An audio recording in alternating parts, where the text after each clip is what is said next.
नमस्कार दोस्तों, आप सभी का स्वागत है।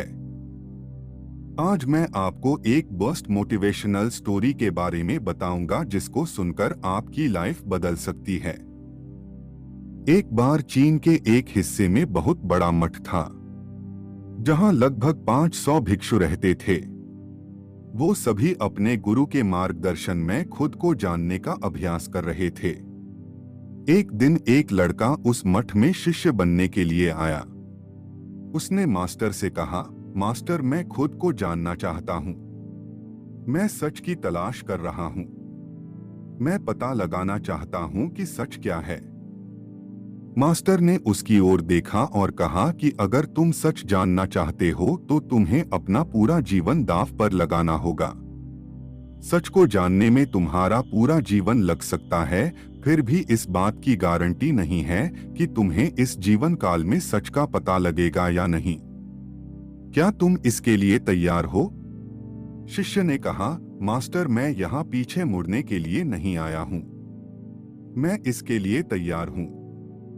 गुरु ने कहा, अगर ऐसा है तुम एक काम करो। इस मठ में 500 भिक्षु है। तुम उनके लिए चावल कूटने का काम करो। बस सुबह से शाम तक चावल कूटने का ही काम करो, और जब तुम थक जाओ तो सोने चले जाओ। फिर अगली सुबह उठकर चावल को कूटना शुरू कर दो। इसके अलावा कुछ और मत करना। किसी और चीज के बारे में मत सोचना।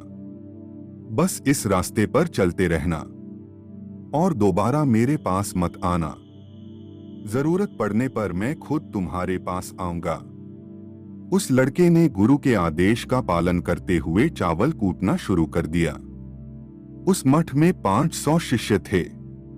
उन सभी को समय समय पर भोजन की आवश्यकता पड़ती थी, इसीलिए वह बहुत जल्दी उठ जाता था और रात को देर तक चावल कूटता रहता था। जब वह थक जाता तो उसी कमरे में सो जाता था जहां वो चावल कूटता था।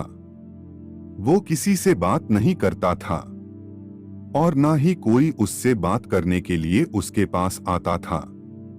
कुछ महीनों तक चावल कूटते हुए उसके मन में पुराने विचार आते रहे, लेकिन उन विचारों को कोई नया विषय नहीं मिला, तो वह अपने आप ही मिट गए।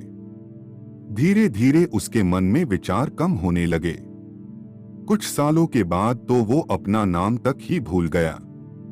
वह हमेशा चुप रहता और विचारहीन अवस्था में बस चावल कूटता रहता। उसने ना तो कभी ध्यान किया था और ना कभी शास्त्र पढ़ा था। मठ के बाकी शिष्य उसे मूर्ख समझते थे। ऐसा करते हुए 12 साल बीत गए। 12 साल बाद एक दिन मास्टर ने घोषणा की, अब मेरा आखिरी समय आ रहा है और मुझे अपना उत्तराधिकारी चुनना है जो मेरे बाद मठ का मुखिया होगा।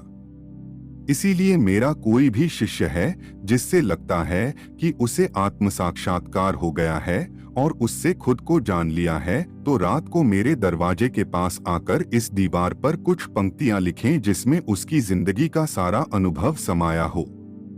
कई शिष्यों ने ऐसा करने के बारे में सोचा, पर मठ के प्रमुख शिष्यों में से एक ने वहां जाकर कुछ पंक्तियां लिखी। उसे बौद्ध धर्म ग्रंथों का बहुत ज्ञान था। सभी शिष्यों को लगता था कि वो इस मठ का उत्तराधिकारी बन सकता है। उसने लिखा था कि मन एक दर्पण की तरह है जिस पर विचारों और इच्छाओं की धूल जमा हो जाती है। इस धूल को हटाने के लिए ही ध्यान है। जिसकी धूल हट जाती है और मन का दर्पण साफ हो जाता है, वो मोक्ष को प्राप्त कर लेता है। अगली सुबह जब मास्टर उठे और उन्होंने इन पंक्तियों को देखा और उन्होंने कहा कि किस बेवकूफ ने यह सब कचरा मेरी दीवार पर लिखा है। वो शिष्य जिसने यह लिखा था वो चुप रहा। हालांकि उसने जो पंक्तियां लिखी थी वो ज्ञान से भरी थी, लेकिन यह सब किताबी ज्ञान था। वो शिष्य बहुत चालाक था। उसने पंक्तियां लिखी पर उसने नीचे अपने हस्ताक्षर नहीं किए, क्योंकि वो स्वयं इसके बारे में निश्चित नहीं था कि ये सही है या नहीं, क्योंकि उसे आत्म साक्षात्कार नहीं हुआ था। गुरु ने पंक्तियों को पूरी तरह से खारिज कर दिया। ये देखकर सभी हैरान रह गए। ये घटना पूरे मठ में चर्चा का विषय बन गई। इस विषय पर बात करते हुए दो शिष्य उस शिष्य के पास से गुजरे जो 12 साल पहले यहाँ आया था और दिन रात चावल कूटता रहता था। दोनों की चर्चा सुनकर वह धीरे से हंस पड़ा। दोनों शिष्य ने उसे पूछा कि तुम क्यों हंस रहे हो? दोनों शिष्य की नजर में यह चावल कूटने वाला तुच्छ ही भिक्षु था। किसी ने उसे ना तो कभी ध्यान करते हुए देखा था, ना ही कभी शास्त्र पढ़ते हुए। हर कोई उसे मूर्ख समझता था, जो बस चावल को ही जानता था। उस मठ में बहुत बड़े बड़े विद्वान थे, लेकिन उस चावल कूटने वाले को किसी से कोई मतलब नहीं था। इसीलिए वह दोनों शिष्य उसे मुस्कुराता हुआ देखकर चकित रह गए। उन्होंने फिर उससे पूछा कि तुम क्यों हंस रहे हो? उसने जवाब दिया, मैं इसीलिए हंसा कि मास्टर सही बोल रहे हैं। यह सब पंक्तियां कचरा है। इन पंक्तियों का कोई मूल्य नहीं है। वो दोनों शिष्य चौंक गए। उन्होंने उसे पूछा कि क्या तुम ऐसी पंक्तियां लिख सकते हो जो इससे भी बेहतर हो? चावल पीसने वाले ने जवाब दिया, नहीं, क्योंकि मैं अनपढ़ हूं। लेकिन हाँ, मैं कुछ पंक्तियां कह सकता हूं।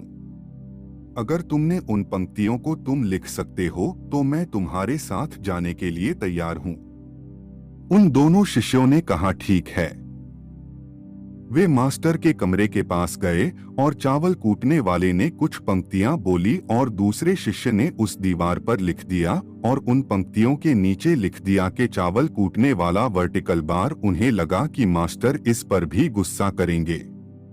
जो पंक्तियों उसने लिखने के लिए कहा था बहुत अद्भुत थी और वो पंक्तियां थी, मन तो बस एक का भ्रम है, ना तो मन है, ना ही मन का कोई दर्पण है, और जब मन ही नहीं है तो धूल कहाँ ठहरेगी। जो ये जानता है वो सच को जान गया। Vertical bar. जब गुरु ने ये पंक्तियां देखी तो वे आधी रात को उठे और चावल कूटने वाले के पास गए। वह सो रहा था। मास्टर ने उसे जगाया और कहा कि ये लो मेरी छड़ी और मेरे वस्त्र ले लो। आज से तुम मेरे उत्तराधिकारी हो। लेकिन इस मठ को छोड़कर कहीं दूर चले जाओ, क्योंकि इस मठ में बहुत सारे विद्वान हैं जो खुद को तुमसे ज्यादा श्रेष्ठ मानते हैं और वो तुम्हें मार देंगे। वो इस बात को बर्दाश्त नहीं कर सकते कि एक साधारण सा चावल कूटने वाला उनसे ज्यादा विद्वान निकला। तुम्हें वह सारा ज्ञान हो गया है जो मुझे है। वर्टिकल बार, तुम्हें यह सारा ज्ञान चावल कूटते कूटते हुआ है और मुझे पता है कि तुम जहां भी जाओगे लोग तुम्हारे पास आने लगेंगे, क्योंकि जब कोई फूल खिलता है तो उसकी महक हर तरफ फैलने लगती है। उसने अपने गुरु के पैर छुए और रात को ही वहां से चला गया। अगर हम अपनी जिंदगी में देखें तो पाएंगे बहुत से लोग सोचते हैं कि ध्यान केवल एक ही जगह बैठकर आंखें बंद कर ही किया जा सकता है, लेकिन हकीकत में ऐसा नहीं है। ध्यान तो चलते चलते भी किया जा सकता है। अपना कुछ काम करते हुए भी ध्यान किया जा सकता है। असल में ध्यान का मतलब यह है कि आप जो भी काम कर रहे हैं उसे अपनी शिद्दत से करें कि आपको आपके शरीर का ख्याल भी ना रहे। बिल्कुल उस चावल पीसने वाले की तरह जो चावल कूटने में इतना मगन हो गया कि उसको खुद का कोई ख्याल ही नहीं रहा। उसने चावल कूटते हुए ही उसने आत्म साक्षात्कार प्राप्त कर लिया।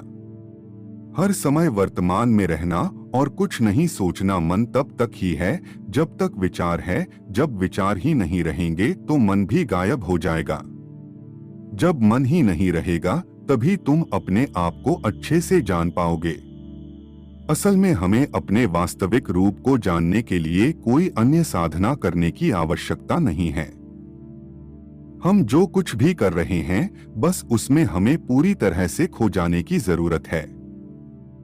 अपने काम में इस कदर से लीन हो जाओ कि आपका काम भी ध्यान बन जाए। दोस्तों, आपको हमारी ये मोटिवेशनल स्टोरी कैसी लगी हमें कमेंट करके जरूर बताएं और इस कहानी से जो कुछ सीखा वो अपनी जिंदगी में जरूर करके देखें और हमारी वीडियो को अन्य लोगों तक शेयर जरूर करें। धन्यवाद।